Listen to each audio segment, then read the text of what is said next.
వైశాఖ పౌర్ణమి విశిష్టత మరియు పూర్తి పూజా విధానం.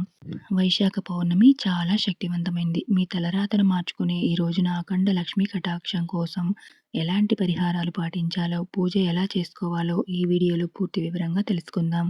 ముందుగా వీడియోకి ఒక లైక్ కొట్టి మన ఛానల్ని సబ్స్క్రైబ్ చేసుకోండి. అలాగే జై శ్రీరామ్ అని కామెంట్ చేయండి. వైశాఖ పౌర్ణమి తేదీ మరియు సమయం. ఈ సంవత్సరం 2026లో వైశాఖ పౌర్ణమి మే 2వ తేదీ శనివారం నాడు వచ్చింది. శనివారంతో కలిసి వచ్చిన ఈ పౌర్ణమి విష్ణుమూర్తికి మరియు లక్ష్మీదేవికి అత్యంత ప్రీతికరమైనది. వైశాఖ పౌర్ణమి పూజా విధానం. పౌర్ణమి రోజు ఉదయాన్నే స్నానం చేసి నీటిలో పసుపు లేదా గంగాజలం కలుపుకొని స్నానం చేయండి. గంగాజలం లేనివారు గంగా, గోదావరి, కావేరి వంటి పుణ్య నదుల పేర్లను తలుచుకుంటూ స్నానం చేస్తే ముక్కోటి దేవతల ఆశీస్సులు లభిస్తాయి. ఈ రోజున లక్ష్మీదేవి మీ ఇంటి గుమ్మం ముందుకు వస్తుంది కాబట్టి తప్పనిసరిగా గుమ్మానికి పసుపు రాసి ఇంటి ముందు అష్టదళ పద్మం ముగ్గును వెయ్యండి. గుమ్మానికి తమలపాకులు, కలబంద లేదా గుమ్మడికాయను కట్టండి. పూజ గదిలో లక్ష్మీనారాయణుల పటాన్ని ఉంచి నెయ్యితో లేదా నువ్వుల నూనెతో 2 దీపాలు వెలిగించండి. లక్ష్మీదేవికి ఇష్టమైన గులాబీ పువ్వులు, విష్ణుమూర్తికి తులసి దళాలతో అలంకరించండి. వీలైతే చిన్న తాబేలు విగ్రహాన్ని తెచ్చి పూజ గదిలో ఉత్తర దిశలో ఉంచండి. విష్ణు అనుగ్రహం కోసం ఓం నమో నారాయణాయ అనే 108 సార్లు జపించండి. ముఖ్యంగా సొంతింటి కల ఉన్నవారు, స్థలాలు కొనాలనుకునేవారు ఈ శక్తివంతమైన మంత్రాన్ని 21 సార్లు జపించండి. ఓం నమో భగవతే కూర్మాయ ధరాధర ధురంధరాయ నమః.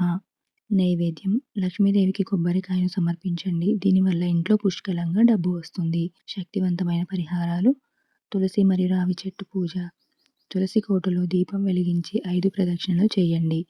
దీనివల్ల ఆడవారికి దీర్ఘ సుమంగళి ప్రాప్తి, భర్తకు ఆదాయం పెరుగుతాయి. అలాగే దేవాలయంలోని రావి చెట్టుకు ప్రదక్షిణలు చేసి 2 రావి ఆకులను తెంచి మీ ఇంటి పూజా గదిలో పెట్టుకోండి. మీ బీరువాను శుభ్రంగా తుడిచి దానిపైన స్వస్తిక్ గుర్తును వెయ్యండి.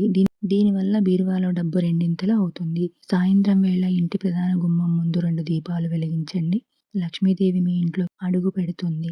ఆదాయానికి మించిన ఖర్చులు ఉంటే ఎడమ కాలికి నల్లదారం కట్టుకోండి. ఆర్థిక సమస్యలు తొలగిపోతాయి.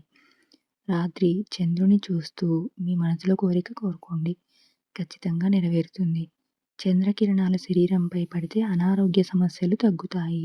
ఈ రోజున పేదలకు దానం చేయడం వల్ల పుణ్యఫలం లభిస్తుంది. ఈ పౌర్ణమి రోజున ఉపవాసం ఉండి తాబేలు ఉంగరాన్ని ధరిస్తే ఊహించలేనంత ఐశ్వర్యం కలుగుతుంది. ఇంతటి గొప్ప అవకాశాన్ని అస్సలు మిస్ చేసుకోకండి. ఈ వీడియో మీకు నచ్చితే please like, share and subscribe to my channel. Thank you.